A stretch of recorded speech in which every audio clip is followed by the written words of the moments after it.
I'm in the middle of Husedalen, closing in on Søtefossen. But if you haven't watched episode 3, you probably have no idea what I'm talking about. So I suggest you go do that. I'll link to it right here. Or here. I'm exploring 4 waterfalls in Husedalen and I'm approaching the 4th of them, Søtefossen. It's right up there and I'm really looking forward to see it.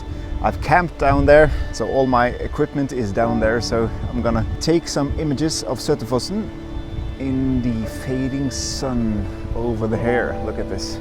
When the sun sets here, magic is gonna happen. So that is my plan. So this is Søtefossen.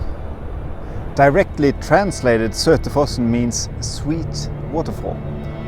It's kind of sweet, don't you think?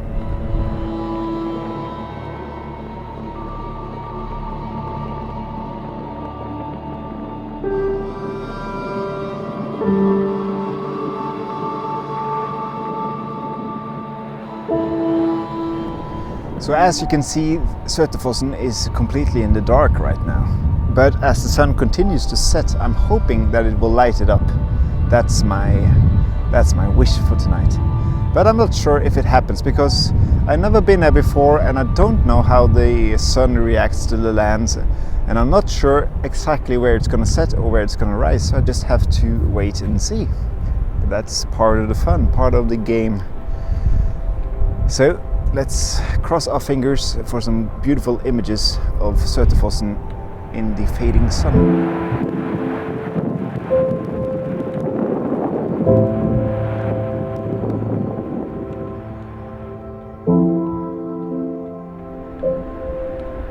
So here is what I'm doing.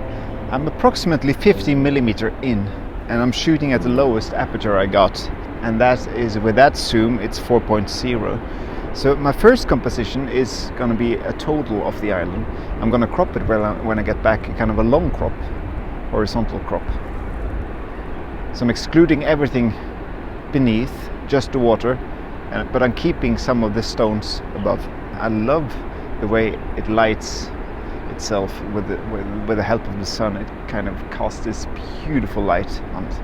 It's perfect. So I'm going to take this image, I'm going to bracket the exposures because I want the full dynamic range on this. So here we go, 3 images.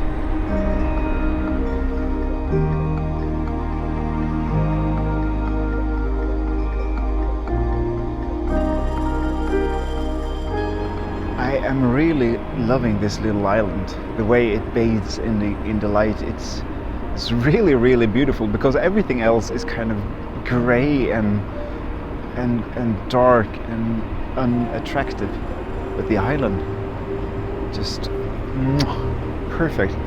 I moved a bit closer, and when I did, I noticed those lovely long reflections that's coming towards me. So I decided to go closer in, this time in portrait orientation, and just take the tip of the island. So I'm almost doing the exactly same thing as last time. I'm doing a small aperture 4.0. I'm going to bracket this as well, now that I think of it. Just to be safe, I'm going to bracket it because I don't want to mess this up. I'm really loving this scene. It's really beautiful. And to top it off, look at this. This is waiting for me. Just got to finish with this island first. And one thing at a time. I can only handle one thing at a time. All right, let's do this.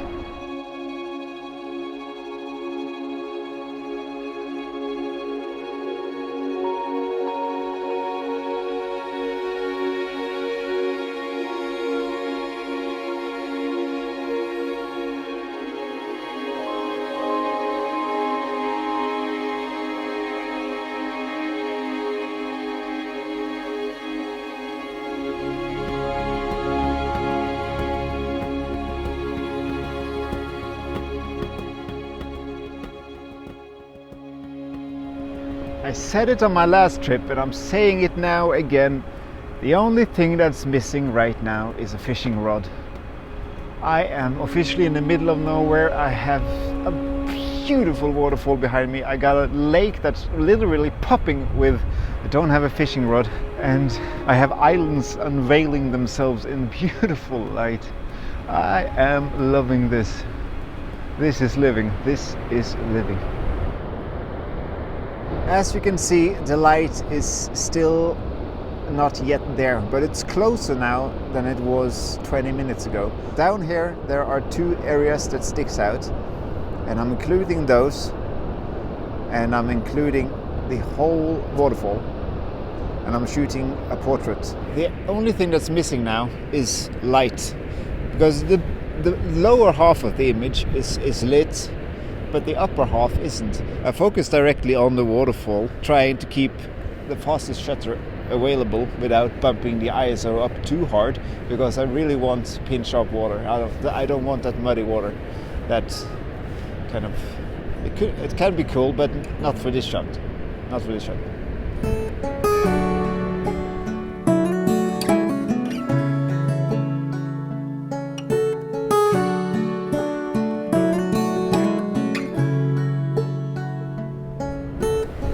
So for the second time today, while I was goofing around with B-roll, I discovered another composition.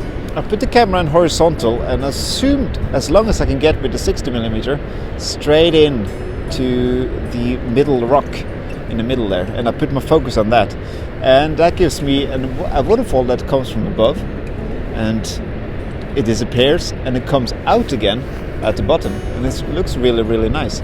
And I bumped the ISO up to 400 because I want a shutter speed of at least 500 of a second. It's grey and monotone, and it's quite beautiful.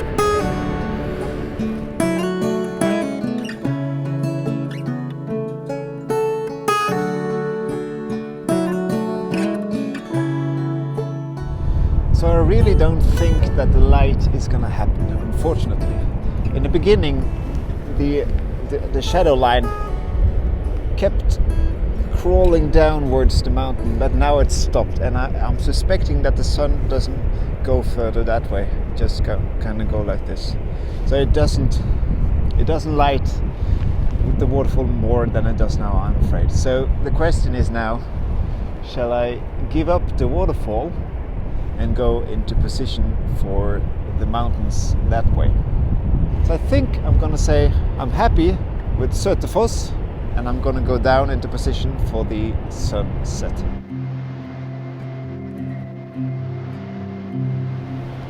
So I am in position for the final image of the day, and what a day it's been. This day has brought a lot of impressions on my mind. There's been 4 waterfalls, there has been rivers, there has been lakes, there has been tents, hiking, and right now I'm in the middle of nowhere up on a hill looking at the sunset. So it's been a good day to say the least, but it's also a lot to take in. So I'm looking forward to getting back to the tent to kind of reset the brain a bit before I'm back up for the sunset. So I'm gonna do a panorama, and I'm gonna bracket each of the 4 panorama shots. So I'm doing 12 images in total, starting from there, and I'm gonna have the whole scene over there, getting the river in, getting everything in. So that's gonna be my final image, and I think it's gonna work really, really well. I have a good feeling about that image. So right now I'm just waiting for some colors, and I'm gonna take a few and you're gonna see the best one. Let's just put it like that. Look at that. Can you see it? In Norwegian that's called solsøyle. It's really, really cool. And once again, I'm really, really lucky. That is incredible. It's like a sun pillar directly translated. It's a pillar of sun. Really nice, really nice. Love it. Perfect ending on a perfect day.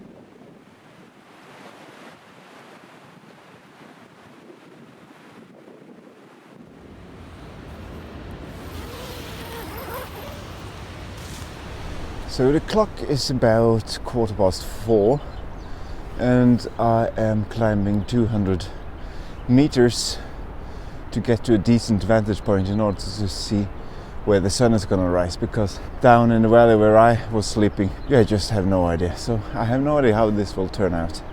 But if you don't play the game, you're not gonna win. To me, it seems like the sun is gonna rise approximately there. And that is bad news for me because there's nothing there.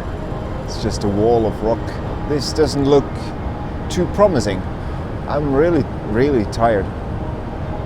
So I'm gonna stick around for 10 minutes. And if I don't have anything by then, I'm just gonna go back down to sleep.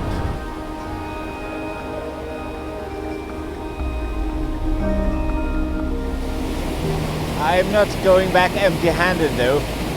I found this really cool composition, which I think would work even better yesterday, but it works well now as well. And this time I am shooting a long shutter speed, 3.2 of a second, f13, and that gives me just enough time to kind of mellow out the water a bit. So this is my image from this morning, and then I'm going back to my tent and I'm gonna sleep because I'm exhausted.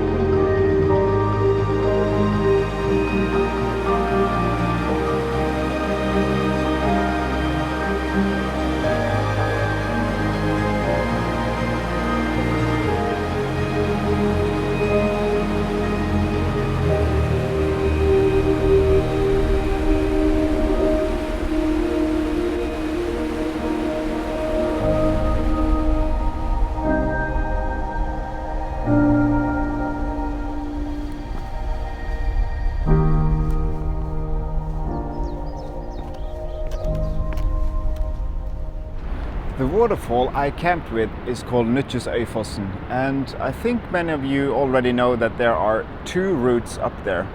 And on my way up I chose the bottom, the one where you follow the path along the river, and that path goes all the way up to Søtefossen where I camped, and I went further up to Søtefossen. The other route features a lot more gravel. It's higher up and it's gravel. Most of the way it's just a gravel road. And me personally, there's absolutely no doubt I prefer the bottom route. That being said, if you choose the lower route, you miss out on this rock. And this rock is pretty cool. So I'm inclined to say, take the lower route up and take the gravel road down.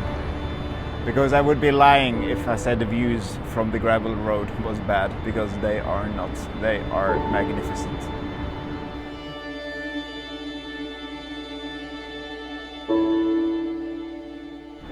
When I started today's vlog, I didn't think it would turn out to be a hike review. But I've started a review, so I might as well finish it. I'm gonna give this hike 4 out of 5 waterfalls because it only featured 4 waterfalls. Also, I can't start off with a 5 out of 5. That would be ridiculous. It's highly recommended. It's a beautiful hike. Take the lower route up, take the gravel road down, bring a tent and camp by Søtefossen, then walk up to Søtefossen, catch the sunset, then go back down, have dinner, and then afterwards, when it's all said and done, take the easy route down the gravel road, because your legs is gonna be pretty tired from the way up if you brought all that gear. So now my review is done. Husedalen, you delivered, and I give you my seal of approval. If you want the upper route with the thumbnail rock, as I call it, take this one, that's the gravel road. If you want the up close and personal, you choose this smaller gravel road towards Stavali Turisthytte. So with that, I end my review of this hike and I end my vlog for this Thursday. So thank you so much for watching, and be sure to check in next Thursday, as I'm pretty certain I have another adventure ready. So tune in then. As always, leave a like and a comment, I really appreciate it, and take care of each other, and I will speak to you again next Thursday. Alright, ha det fint alle sammen.